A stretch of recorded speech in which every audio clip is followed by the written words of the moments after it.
Assalamualaikum warahmatullahi wabarakatuh. Salam budi luhur. Nama saya Retna Sisila Hasan dari kelompok D1 Manajemen Strategi ingin mempresentasikan bab 1 tentang pengantar ilmu strategi dalam perspektif ekonomi. Tujuan bab 1 ada 5 poin, yaitu menjelaskan manfaat belajar strategi, menjelaskan manfaat belajar ekonomika, menguraikan berbagai hal mengenai globalisasi dan tantangan manajemen strategi, menjelaskan definisi manajemen strategi, dan mendeskripsikan peranan manajemen stakeholders. Definisi alasan mengapa kita mempelajari strategi. Yang pertama, strategi berkaitan dengan keputusan besar, yaitu dihadapi organisasi dalam melakukan bisnis. Berkaitan dengan perilaku yang konsisten dan seharusnya mampu menciptakan keunggulan kompetitif perusahaan. Strategi sangat penting untuk menentukan kesuksesan organisasi, sehingga inilah yang menjadi alasan mengapa mempelajari strategi menjadi amat bermanfaat dan menjanjikan. Selanjutnya, manfaat manajemen strategi. Manfaat manajemen strategi dibagi menjadi 4 poin, yaitu pertama, meningkatkan kemampuan perusahaan dalam mencegah masalah. Kedua, dapat ditarik dari berbagai alternatif yang terbaik. Ketiga, dilibatkannya karyawan dalam formulasi strategi pada akhirnya dapat meningkatkan motivasi mereka. Dan yang terakhir, penolakan atas perubahan dapat dikurangi. Berikutnya, mengapa mempelajari ekonomika, manfaat dan model ekonomika. Dalam menganalisis pengambilan keputusan, baik dilakukan perorangan maupun organisasional, analisis ekonomika dapat digunakan untuk mengetahui elemen kunci dari proses yang dijalaninya. Hal-hal yang harus diidentifikasi oleh model ekonomika yaitu membuat keputusan, tujuan, pilihan, serta hubungan antara pilihan dan hasil. Selanjutnya, globalisasi. Globalisasi dapat dibagi menjadi 2 faktor penyebab, yaitu adanya dorongan investasi yang dimulai dari Marshall Plan.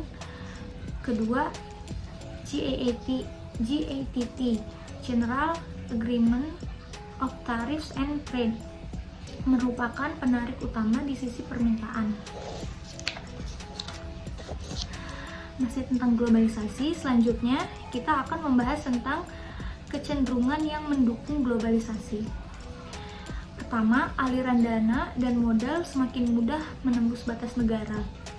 Yang kedua, investor asing semakin giat membeli dan menjual aset finansial dari real. Yang ketiga, institusi keuangan asing semakin gencar menembus pusat keuangan dunia dan regional. Yang keempat, banyak perusahaan mencatatkan dan menawarkan sahamnya di pasar modal internasional.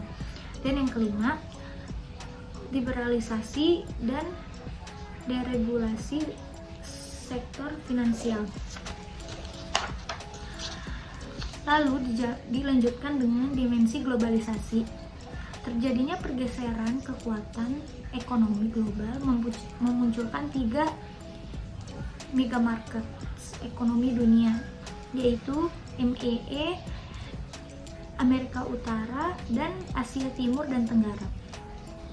Globalisasi investasi mendorong tumbuh dan menyebarnya perusahaan transnasional.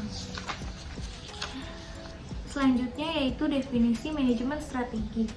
Manajemen strategi terdiri dari analisis keputusan dan aksi yang diambil organisasi untuk menciptakan dan mempertahankan keunggulan kompetitif. Selanjutnya, atribut kunci manajemen strategi. Atribut kunci manajemen strategi ada 4 poin penting, yaitu mengarahkan organisasi dalam mencapai tujuan dan sasarannya. Yang kedua, melibatkan semua stakeholders dalam pengambilan keputusan. Yang ketiga, membutuhkan penggabungan perspektif jangka pendek dan jangka panjang. Dan yang terakhir, menyadari trade-off antara efisiensi dan efektivitas. Selanjutnya, kita akan membahas tentang manajemen stakeholders. Di dalam manajemen stakeholders, ada dua cara melihat peranan manajemen. Yang pertama, zero sum. Peranan manajemen adalah untuk melihat stakeholders berebut untuk mendapatkan perhatian dan sumber daya organisasi. Yang kedua, simbiosis antara stakeholders. Manajemen mengakui adanya saling ketergantungan antara para karyawan, pemasok, konsumen, pemegang saham, dan masyarakat pada umumnya. Dan yang terakhir, harapan analisis manajemen stakeholders. Ada 6 poin, yaitu memetakan hubungan antara stakeholders. Yang kedua, memetakan koalisi stakeholders, mengidentifikasi kepentingan masing-masing stakeholders, mengidentifikasi kekuatan masing-masing stakeholders, menyusun matriks prioritas stakeholders, dan memantau kemungkinan pergeseran koalisi. Mungkin sekian yang dapat saya sampaikan, kurang lebihnya mohon maaf. Wassalamualaikum warahmatullahi wabarakatuh. Salam budi luhur.